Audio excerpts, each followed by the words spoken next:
بسم اللہ الرحمن الرحیم والحمد للہ وحدہ والصلاة والسلام علی من لم یکن معاہ نبیا ولا رسولا ولا معصوم ولن یکون بعدہ احدا الى ابد الابد وعلى آلہ وازواجہ واصحابہ ومن تبعہم باحسان الى یوم الدین۔ شروع اللہ کے نام سے اور خالص اور حقیقی تعریف اکیلے اللہ کے لیے ہی ہے، اور اللہ کی رحمتیں اور سلامتی ہو محمد پر، جن کے ساتھ نہ کوئی نبی تھا، نہ کوئی رسول اور نہ کوئی معصوم، اور نہ ہی ان کے بعد ابد الابد تک کوئی اور ایسا ہو سکتا ہے۔ اور سلامتی ہو اور اللہ کی رحمتیں ہوں ان صلی اللہ علیہ وعلی آلہ وسلم کی آل پر، ان کی مقدس بیگمات پر اور ان کے تمام صحابہ پر، اور پھر ان سب پر جنہوں نے ان سب کی ٹھیک طرح سے مکمل پیروی کی۔ السلام علیکم ورحمۃ اللہ وبرکاتہ۔ سامعین کرام، میری آج کی اس مجلس کا موضوع ہے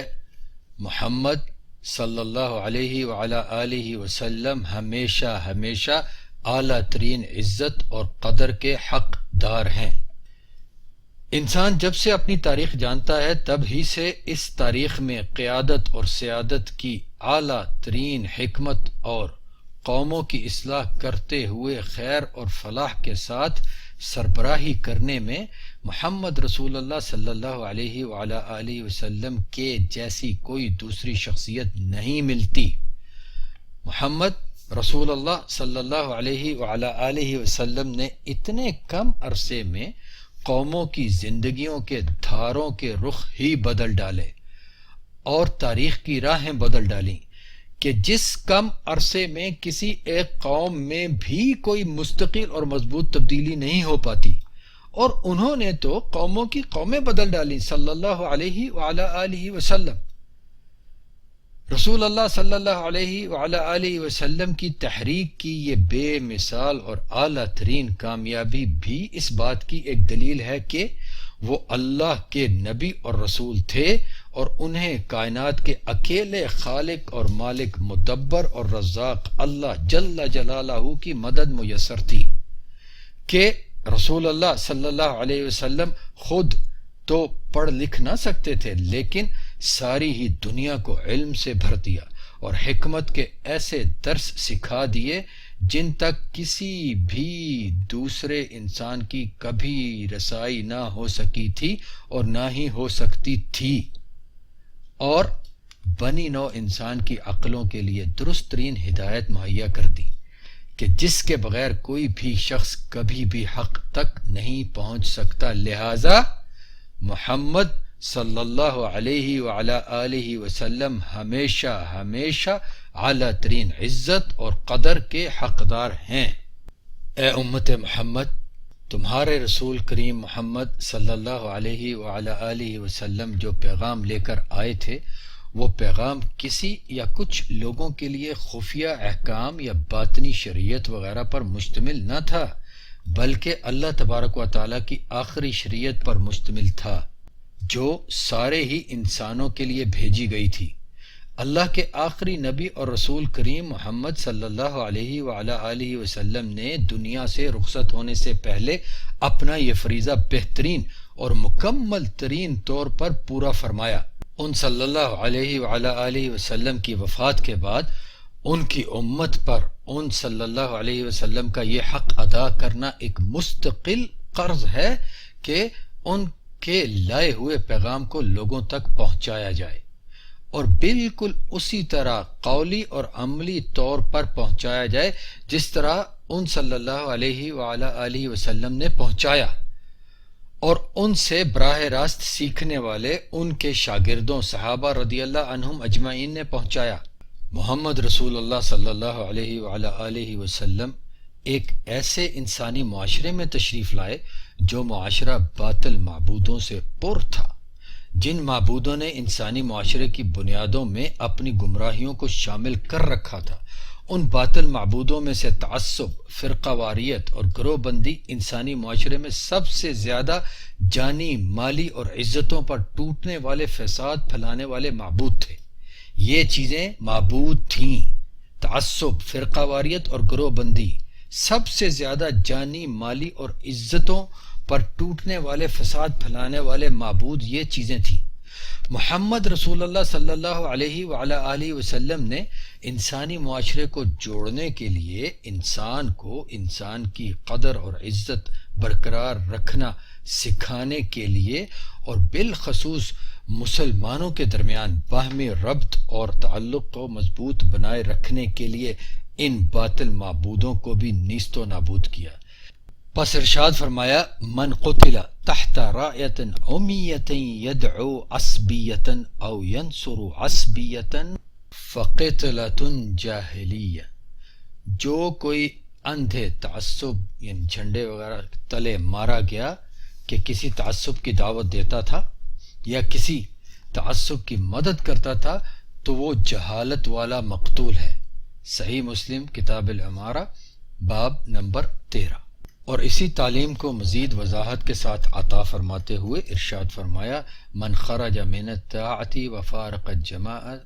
فمات مات میتۃ جاہلیہ ومن قاتل تحت رایۃ عمیۃ یغضب لعصبۃ او یدعو الی عصبۃ او ینصر عصبۃ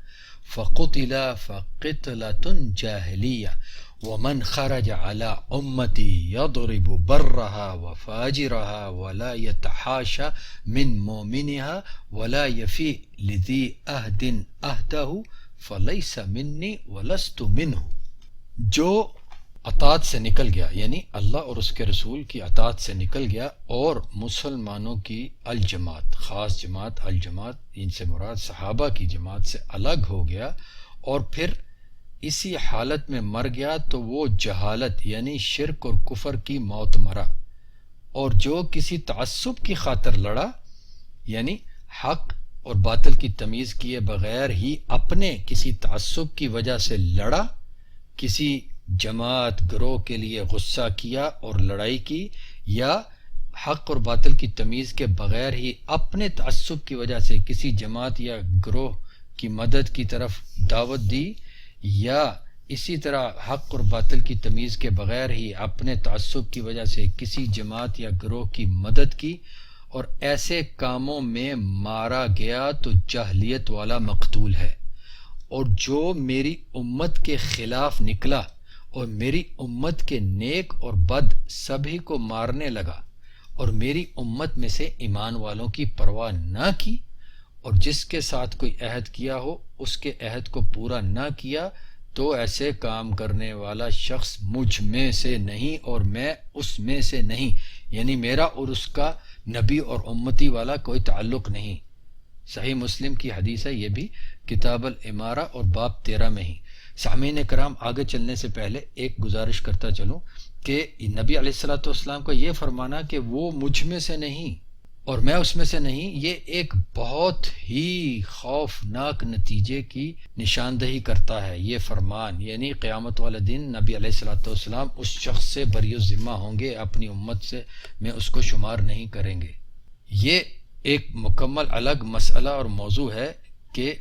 وہ میری امت میں سے نہیں۔ ایسے بہت سے کام ہیں جن کے کرنے والوں کو نبی علیہ الصلوۃ والسلام نے اپنی امت سے خارج قرار دیا ہے۔ اس مسئلے کے بارے میں میری الحمدللہ ایک مکمل کتاب کافی عرصہ سے kitabo-sunnat.com پر نشر ہو چکی ہے، جس کا عنوان ہی یہ ہے کہ وہ ہم میں سے نہیں۔ آپ اس کتاب کا مطالعہ فرمائیے، انشاءاللہ تعالی بہت سی ایسی باتوں کا پتہ چلے گا جنہیں آج کے معاشرے میں ہم مسلمان کچھ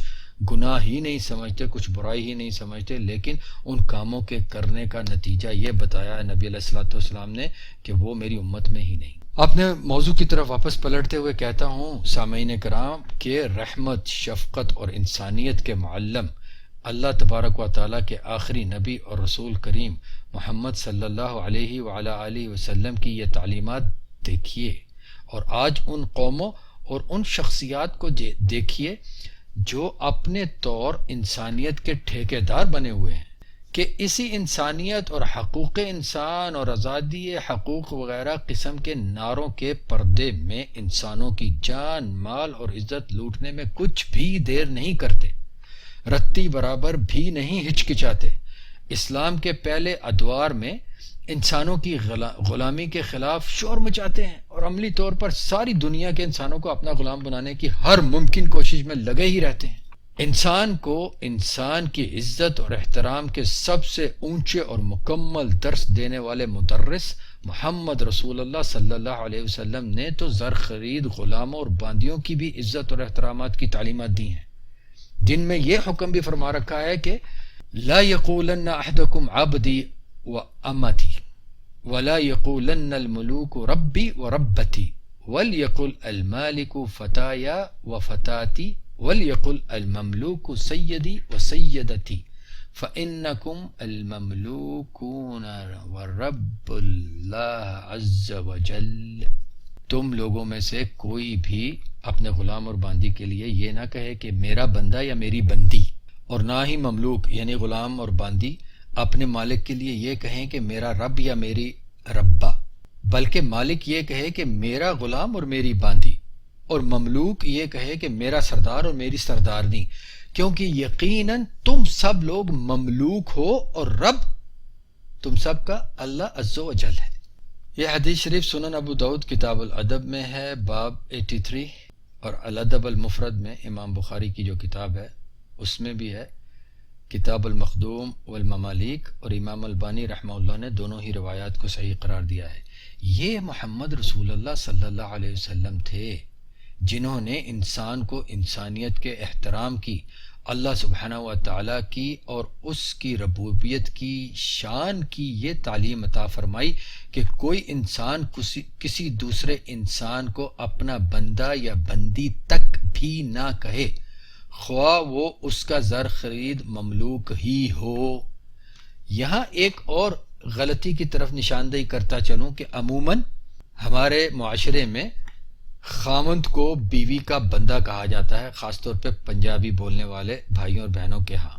کہا جاتا ہے فلانی کا بندہ، فلانی کا بندہ۔ ارے بندہ وہ اللہ ہی کا ہے بس، فلانی کا وہ صرف خامند ہوتا ہے، اس لیے یہ مت کہا کیجیے۔ دیکھ لیے نبی علیہ الصلوۃ والسلام نے تو زر خرید غلاموں اور باندیوں کو بھی اپنا بندہ اور بندی کہنے سے منع فرمایا ہے۔ لہذا محمد صلی اللہ علیہ وعلی آلہ وسلم ہمیشہ اعلیٰ ترین عزت اور قدر کے حقدار ہیں۔ انسانی تاریخ میں انسان تک آنے والے دین اور انسانوں میں جاگنے والی سوچوں میں سے سوائے محمد رسول اللہ صلی اللہ علیہ وعلی آلہ وسلم کی لائی ہوئی اور دی ہوئی تعلیمات کے علاوہ کوئی بھی تعلیم ایسی نہیں جو مکمل طور پر انسان کو دوسرے انسان کی عزت اور قدر کا حق ادا کرنے کا درس دینے والی ہو۔ محمد صلی اللہ علیہ وعلی آلہ وسلم کے ذریعے ہی انسانوں کے اکیلے اور لا شریک خالق اور مالک اللہ عز و جل نے یہ حکم بھیجا، وَاعْبُدُوا اللَّهَ وَلَا تُشْرِكُوا بِهِ شَيْئًا وَبِالْوَالِدَيْنِ إِحْسَانًا وَبِذِي الْقُرْبَى وَالْيَتَامَى وَالْمَسَاكِينِ وَالْجَارِ ذِي الْقُرْبَى وَالْجَارِ الْجُنُبِ وَالصَّاحِبِ بِالْجَنبِ وَابْنَ السَّبِيلِ وَمَا مَلَكَتْ أَيْمَانُكُمْ إِنَّ اللَّهَ لَا يُحِبُّ مَنْ كَانَ مُخْتَالًا فَخُورًا۔ اور اللہ کی ہی عبادت کرو اور اللہ کے ساتھ کوئی بھی چیز شریک مت کرو، اور والدین کے ساتھ بہترین رویہ رکھو، اور رشتہ داروں کے ساتھ اور یتیموں کے ساتھ اور مسکینوں کے ساتھ اور رشتہ داری والے پڑوسیوں کے ساتھ، اور پہلو میں رہنے والے اجنبی پڑوسیوں کے ساتھ، اور پہلو میں کام کاج کے ساتھیوں وغیرہ کے ساتھ، اور مسافر کے ساتھ، اور جو تمہارے ہاتھوں کی ملکیت ہیں یعنی غلام اور لونڈیاں، ان کے ساتھ بھی یقیناً اللہ تکبر کرنے والے اور بڑائی پر اترانے والے کو پسند نہیں کرتا۔ سورۃ النساء کی آیت نمبر 36۔ اور اپنے آخری نبی اور رسول کریم محمد صلی اللہ علیہ وعلی آلہ وسلم کی زبان مبارک سے یہ خبر ادا کروائی کہ اخوانکم خولکم جعلہم اللہ تحت ایدیکم فمن کان اخوہ تحت یدیہ فلیطعمہ مما یأکل ویلبسہ مما یلبس ولا تکلفہم ما یغلبہم فإن کلفتموہم فَأَعِينُوهُمْ۔ تمہارے غلام خادم تمہارے بھائی ہیں، اللہ نے انہیں تم لوگوں کے ہاتھوں کے نیچے کر رکھا ہے، یعنی تمہاری ملکیت میں دے رکھا ہے۔ بس جس کی ملکیت میں اس کا کوئی بھائی ہو تو وہ اسے بھی وہی کچھ کھلائے جو کچھ وہ خود کھاتا ہے، اور وہی کچھ پہنائے جو وہ خود پہنتا ہے، اور انہیں ایسے کام مت دو جو کام ان لوگوں پر غالب ہو جائیں، یعنی ان لوگوں کی طاقت سے زیادہ ہوں، وہ کرتے کرتے بیچارے مغلوب ہو جائیں۔ اور اگر کبھی تم لوگ انہیں ایسے کام دو تو پھر وہ کام پورے کرنے میں ان کی مدد بھی کرو۔ صحیح بخاری کتاب الایمان باب نمبر 22۔ کچھ مختلف الفاظ کے ساتھ یہ حدیث شریف صحیح مسلم کے کتاب الایمان باب نمبر 10 میں بھی ہے۔ جو لوگ اسلام میں غلامی کے بارے میں الزام تراشیاں کرتے ہیں، یا تو انہیں ہمارے نبی کریم محمد صلی اللہ علیہ وعلی آلہ وسلم کی غلاموں اور باندیوں کے ساتھ شفقت کی ان تعلیمات کا عطا پتہ نہ ہوگا، اور یا پھر وہ جان بوجھ کر اسلام دشمنی میں الزام تراشی کرتے پھرتے ہیں، اور ہمارے کئی مسلمان بھی ان کی باتوں میں آ کر ان کی بولیاں بولتے لکھتے دکھائی دیتے ہیں۔ وہ لوگ یہ بھی نہیں جانتے ہوں گے کہ عزت، شفقت اور ہمدردی کی تعلیم و تربیت دینے والے محمد رسول اللہ صلی اللہ علیہ وعلی آلہ وسلم نے ہی یہ بھی سکھایا ہے کہ اذا اتی احدکم خادمہ بطعامہ فإن لم یجلسہ معہ فلیناولہ اکلۃ او اکلتین او لقمۃ او لقمتین فإنہ ولی حرہ وعلاجہ۔ اگر تم لوگوں میں سے کسی کا خادم اس کے لیے کھانا لے کر آئے، اور اگر مالک اپنے خادم کو اپنے ساتھ کھانے پر نہ بٹھائے تو بھی اسے 1 یا 2 لقمے ضرور دے دے، کیونکہ اس خادم نے کھانے کی پکوائی میں آگ کی گرمی اور کھانے کی تیاری کی تکلیف برداشت کی ہوتی ہے۔ صحیح بخاری کتاب الاطعمہ باب 55 اور کچھ مختلف الفاظ کے ساتھ صحیح مسلم کتاب الایمان باب 10۔ سامعین کرام، ابھی سنائی گئی اس حدیث شریف میں کسی انسان کے دلی احساسات اور اس کے جذبات کی تکریم کی ایسی تعلیم بنی نوع انسان کو محمد رسول اللہ صلی اللہ علیہ وعلی آلہ وسلم سے پہلے کسی نے نہیں دی۔ لہذا محمد رسول اللہ صلی اللہ علیہ وعلی آلہ وسلم انسانیت اور رحمت سکھانے آئے اور سکھا کر گئے، لہذا محمد صلی اللہ علیہ وعلی آلہ وسلم ہمیشہ اعلی ترین عزت اور قدر کے حقدار ہیں۔ اے امت محمد، تم پر تمہارے نبی محمد صلی اللہ علیہ وعلی آلہ وسلم کا یہ حق ادا کرنا ایک مستقل قرض ہے کہ ان صلی اللہ علیہ وعلی آلہ وسلم کے لائے ہوئے پیغام کو لوگوں تک پہنچایا جائے، اور بالکل اسی طرح قولی اور عملی طور پر پہنچایا جائے جس طرح ان صلی اللہ علیہ وعلی آلہ وسلم نے پہنچایا، ان سے براہ راست سیکھنے والے ان کے شاگردوں صحابہ رضی اللہ عنہم اجمعین نے پہنچایا۔ ایک لمحہ فکریہ، سامعین کرام، ایک لمحہ فکریہ کہ جو لوگ اپنی جہالت، خود ساختہ سوچوں اور گمراہ اندھیری عقلوں کی بنا پر اسلام میں انسانوں کی غلامی کو انسانیت پر ظلم سمجھتے ہیں اور ایسی گمراہ سوچ کا پرچار کرتے ہیں، انہیں یہ سمجھنا چاہیے کہ کسی کام کو حلال یا حرام کرنا اللہ جل وعلا کا حق ہے۔ لہذا اللہ نے جس کام اور چیز کو چاہا اپنے کلام قرآن کریم اور اپنے خلیل محمد صلی اللہ علیہ وعلی آلہ وسلم کی سنت شریفہ کے ذریعے میں حلال یا حرام قرار دیا۔ اللہ نے انسان کے لیے انسان کی غلامی کو حرام قرار نہیں دیا۔ جو اس پر کسی بھی قسم کا اعتراض کرتا ہے وہ اللہ سبحانہ و تعالیٰ کے کام پر اعتراض کا مرتکب ہوتا ہے۔ ایسے لوگوں کو یہ بھی سیکھنا اور سمجھنا ہی چاہیے کہ انسانوں کی غلامی کو برقرار رکھنے کے ساتھ ساتھ اللہ نے اپنے رسول محمد صلی اللہ علیہ وعلی آلہ وسلم کی سنت شریفہ کے ذریعے غلاموں کو بھی دیگر انسانوں کی طرح انسانیت کی ہر عزت کا حقدار قرار دیا اور ان کے ساتھ اسی عزت والے معاملات کرنے کے احکامات دیے۔ پس اعتراض کرنے والوں کو چاہیے کہ اعتراضات کرنے سے پہلے اچھی طرح سے مطالعہ کریں۔ اللہ جل جلالہ کی ذات پاک، صفات مبارکہ اور بہترین ناموں کا اللہ اور اس کے آخری رسول اور نبی محمد صلی اللہ علیہ وعلی آلہ وسلم کی صحیح ثابت شدہ تعلیمات کے مطابق علم حاصل کریں، اسلامی علوم میں مقرر اور مقبول شدہ قواعد و ضوابط سیکھیں،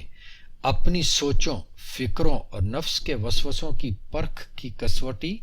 اللہ اور اس کے رسول محمد صلی اللہ علیہ وسلم کے کاموں اور فرامین کو بنائیں، نہ کہ اللہ اور اس کے رسول محمد صلی اللہ علیہ وعلی آلہ وسلم کے کاموں اور فرامین کی پرکھ کی کسوٹی اپنی سوچوں، فکروں اور نفس کے وسوسوں کو بنائیں۔ ایسا مت کریں۔ اللہ تبارک و تعالی ہمیں یہ جرت اور ہمت عطا فرمائے کہ ہم اس کے آخری نبی اور رسول محمد صلی اللہ علیہ وعلی آلہ وسلم کی عزت، شان، قدر اور نبوت کی حفاظت اور عظمت کے لیے اپنی زندگیاں بسر کریں، کیونکہ اللہ سبحانہ و تعالی کی مخلوق میں سب سے زیادہ اور ہمیشہ ہمیشہ ہمیشہ ہی عزت اور قدر کے حقدار اللہ کے آخری نبی اور رسول محمد صلی اللہ علیہ وعلی آلہ وسلم ہیں اور وہی رہیں گے۔ والسلام علیکم ورحمۃ اللہ وبرکاتہ۔